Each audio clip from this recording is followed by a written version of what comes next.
Hello, I'm Dr. Virender Sekhon, Consultant Pediatric Urologist at Birla Hospital, Gurgaon. I'm often asked, who is a pediatric urologist and what do they do? So a pediatric urologist is a specialist who looks after the urinary tract or the genitourinary tract as we call it for children. So any trouble which is related to urine problems or related to genitalia of both males and females are taken care of by a pediatric urologist.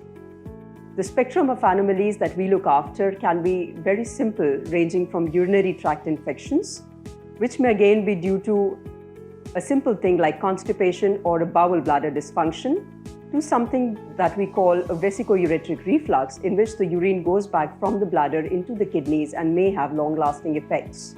The other thing that commonly is brought to us is kidney swellings or hydronephrosis, which may again have a variety of reasons, ranging from a pelviureteric junction obstruction, which is a developmental anomaly in which the pelvis and the ureter, which are usually tracts which transport the urine from the kidney into the bladder, may have a formative abnormality in that they are a little restrictive or constrictive in their formation.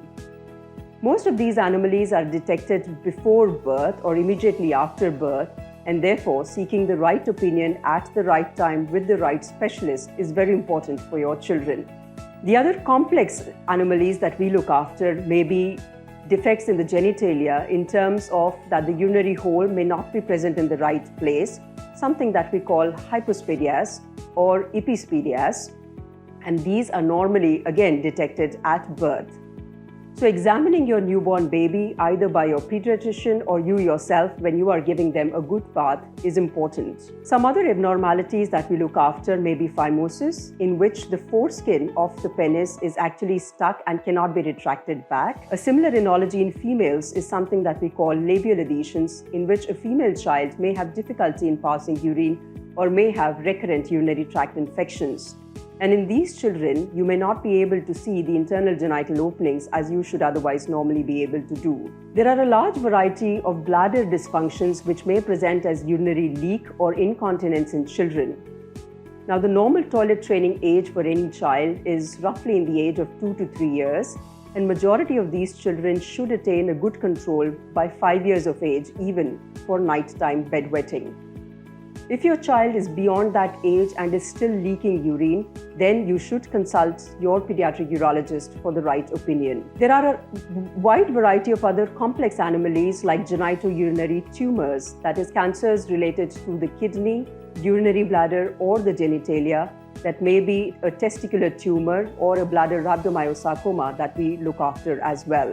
Stones in the urinary tract are another concern that falls in our field.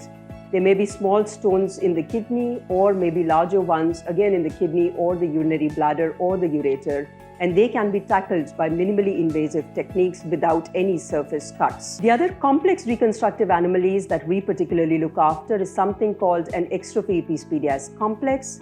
These are complex genital reconstructions ranging from complete incontinence in babies, where we reconstruct the entire bladder and the genitourinary system along with the anterior abdominal wall and help these children attain continence as they go further. So if your child has any of these conditions, please do contact your nearest pediatric urologist for the right treatment and the right opinion. Thank you.